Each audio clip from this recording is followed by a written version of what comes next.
এরপরে প্রশ্ন হলো, নবীজি সাল্লাল্লাহু আলাইহি সাল্লামের জানাজা কে পড়িয়েছেন, কিভাবে তার জানাজা সম্পন্ন হয়েছিল এবং তৎকালীন সময়ের সবার জন্য নবীজির জানাজা অংশগ্রহণের অনুমতি ছিল কিনা জানতে চাই। আহ, শেষের টুকরোর উত্তর আগে দিচ্ছি। সেটা হলো যে নবী করিম সাল্লাল্লাহু আলাইহি সাল্লামের জানাজায় সবার শরীক হওয়ার সুযোগ ছিল।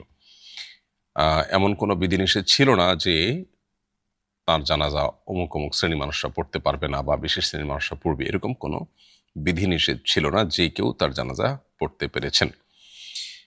তার জানাজা জামাতে সাধারণত অন্য 10টি জানাজার মতো পড়া হয়নি, বরং তার জানাজা পড়া হয়েছে ব্যক্তিগতভাবে, অর্থাৎ লাশ রাখা ছিল, প্রত্যেকে গিয়ে যার যার মতো করে জানাজা পড়ে এসেছেন। দলবদ্ধভাবে বা জামাতের সাথে যে জানাজা হওয়ার কথা, সেটি নবী করিম সাল্লাল্লাহু আলাইহি ওয়াসাল্লামের ক্ষেত্রে হয়নি।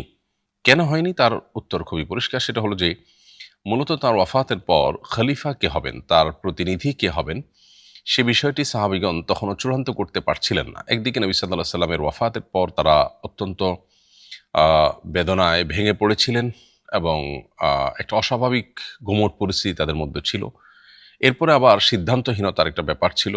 সব মিলিয়ে যেহেতু তার প্রতিনিধি কে হবেন সেটি চূড়ান্ত করা যায়নি, সেজন্য একটি পর্যায়ে এসে আহ নবী করিম সাল্লাল্লাহু আলাইহি ওয়াসাল্লামের জানাজা পড়াও দরকার। তখন ব্যক্তিগতভাবে পড়ার সিদ্ধান্ত সাহাবা একরাম নিয়েছেন। কারণ জামাতের সাথে নামাজ যদি হয়, সেক্ষেত্রে যিনি ইমামতি করলেন তিনি প্রতিনিধি কিনা, মানুষের কাছে ভুল বার্তা যাবে, অথচ বিষয়টা চূড়ান্ত হয়নি।